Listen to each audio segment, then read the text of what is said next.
What would winter field day be like if you didn't have snow?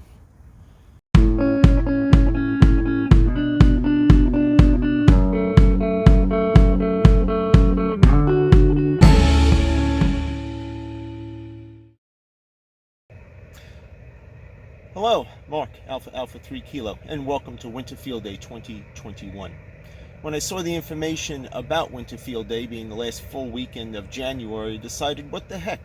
I do a lot of portable operations for Parks on the Air, so I figured, why not go all out, set up a tent in the backyard, set up one of my portable antennas, and set up my station to do as much as possible in Winter Field Day.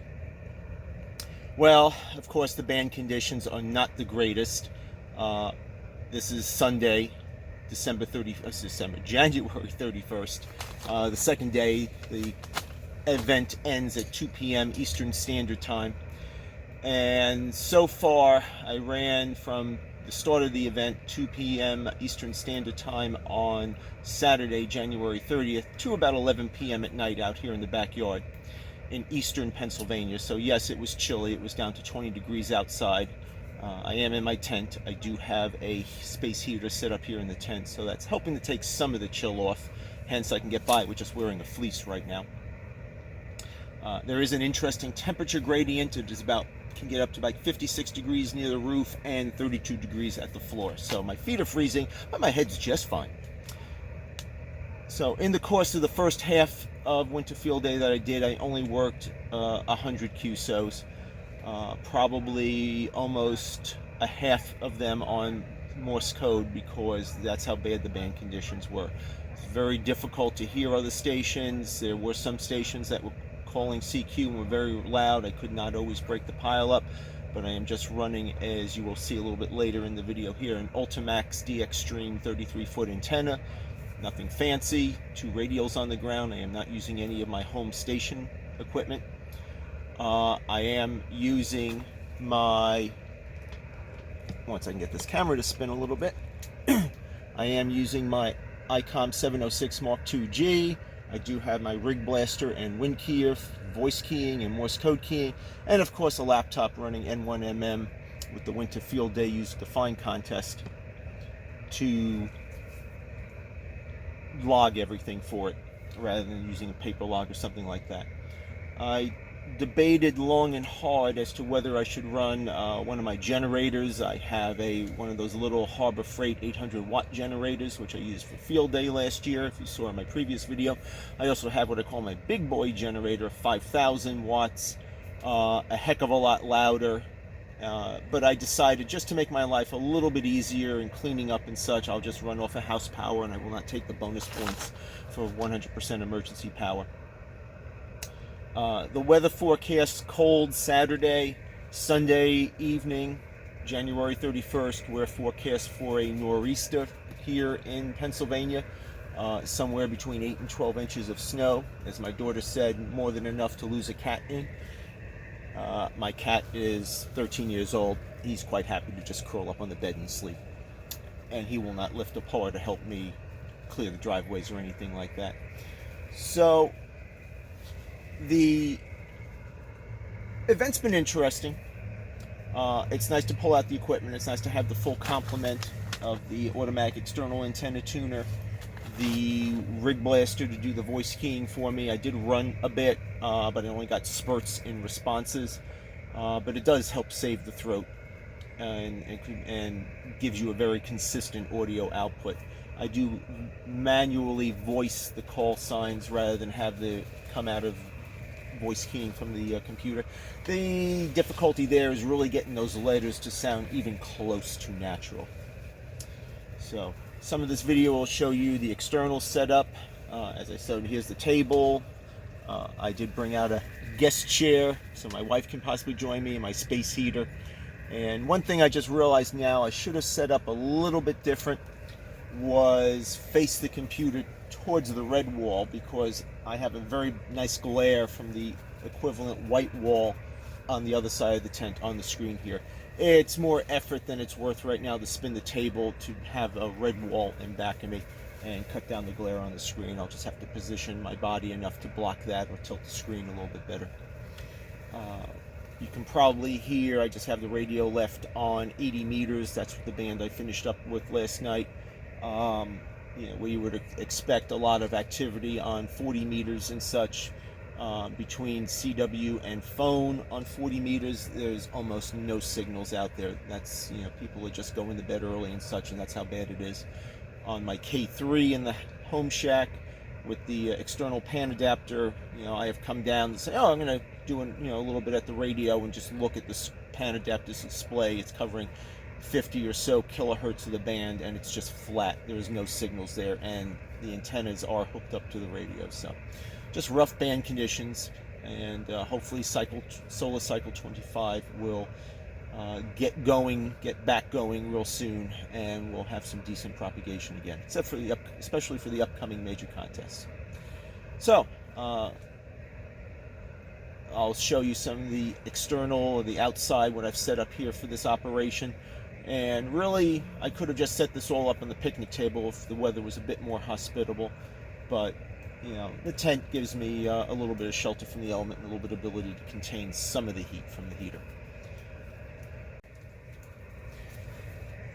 One thing I want to add is the confusion of USB serial ports on a computer, especially on a laptop computer where you do not keep these external devices connected all the time.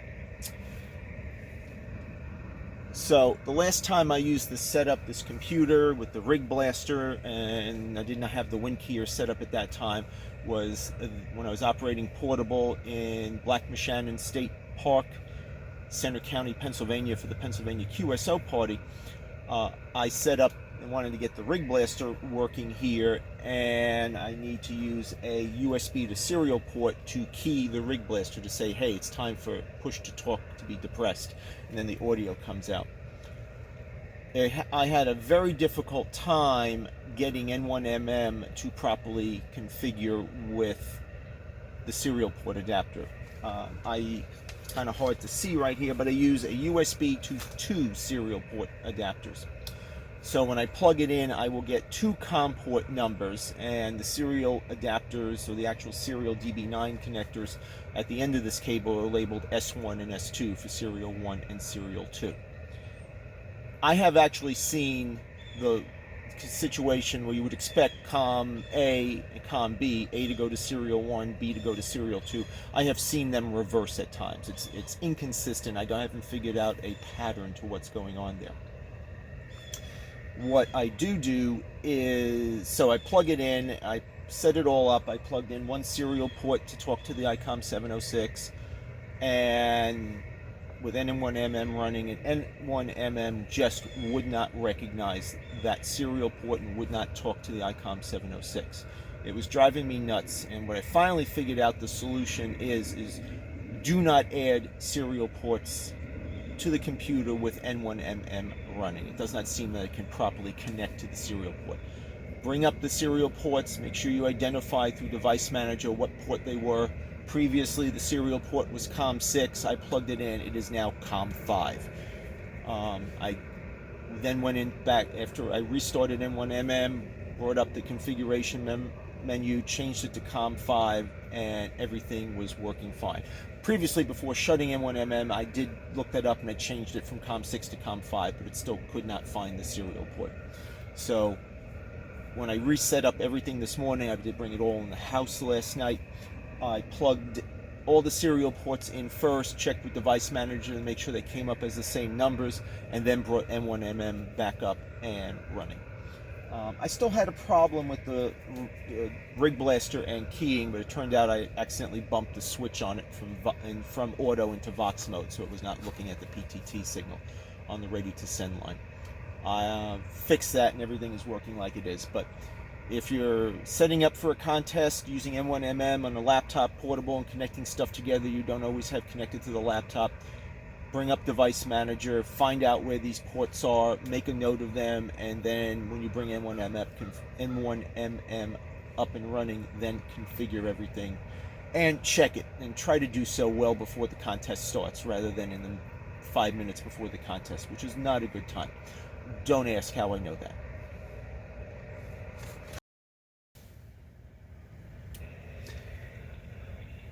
my wife just informed me it is snowing. Yay! Winter field day, in the snow, in a tent, out in the backyard. Does it get any better than this? Nope. So, what would winter field day be like if you didn't have snow? All those people doing it down south in nice warm environs don't get to experience snow.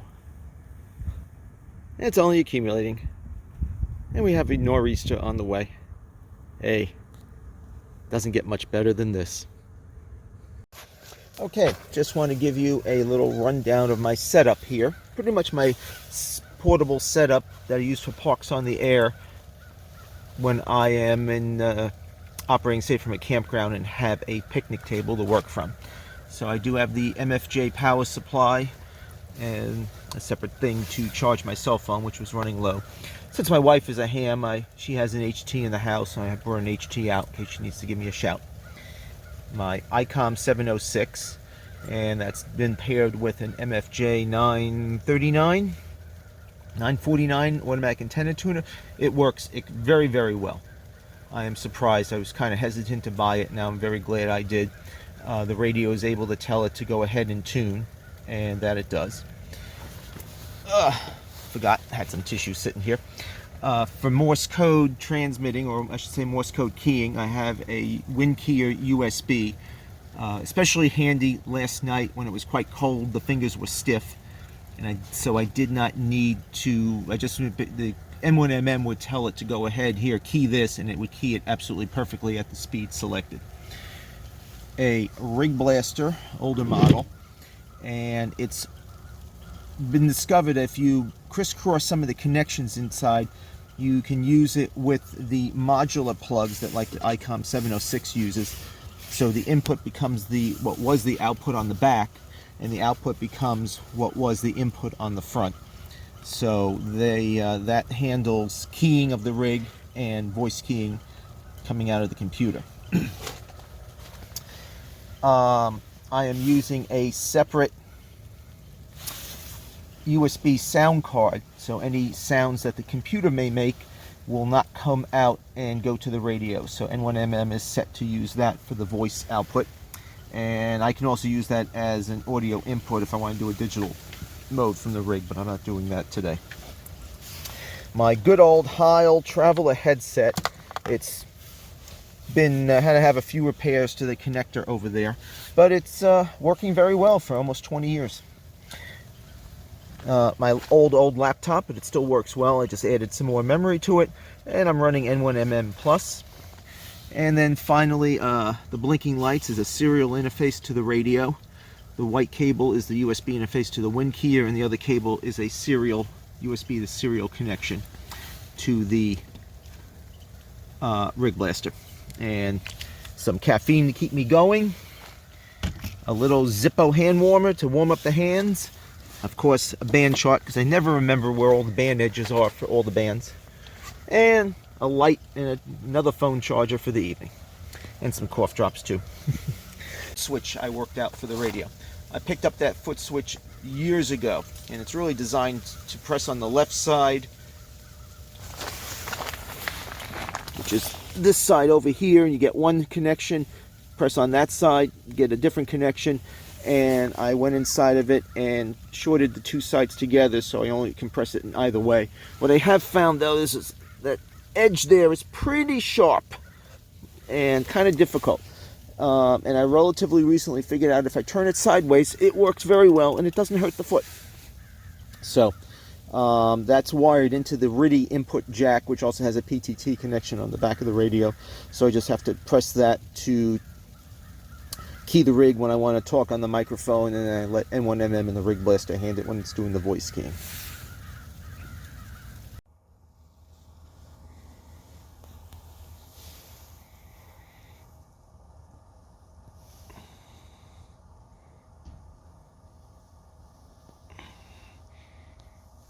I hope you enjoyed finding out a little bit of how I did winter field day here. I have some friends in one of my radio clubs that, constantly say, oh, I can't do that, I can't do that. and such. And yes, you can. You do potentially either have to steal equipment from your shack, or if you've bought equipment specifically for portable use, such as the 706, which I did over 20 years ago, and I haven't used it for as much portable operation as I would like until I started doing parks on the air activations. Now it's like, hey, why not? I can get out of the house. I have everything I need. I can do it simply with just the radio and the computer, or I can go more complicated here like I have with the WindKeyer and the Rig Blaster, and have an effective station. For portable operations, I have been using a LifePo lithium iron phosphate portable battery. Excellent power density, not too heavy, and can keep me running for probably 4 or 5 hours at 100 watts output. I find myself I'm more limited by the amount of power or amount of battery power I have in my laptop. So as you can see, I just set up a tent here. Extra chair, but my wife didn't come to visit me. Heater, coffee. My equipment I did use AC power coming in. I am using a line isolator there. I have had some RF getting down the coax and causing problems to the radio, so that's been cheap insurance. A little ground strap running out to a landscaping spike pounded into the ground, now probably frozen into the ground. So exciting, different to do this. Glad I did it, and looking forward to do it again. So, it's been an interesting winter field day, a little bit chilly last night. Interesting, the snow is coming down now. So, but I'm glad I did it. It's an experience, something to do. You know, and when you suddenly find yourself having to set up for some reason in the field, you've got some experience here. Hey, thank you for watching. Don't forget to like, subscribe, share. And next time, Alpha 3 Kilo 73.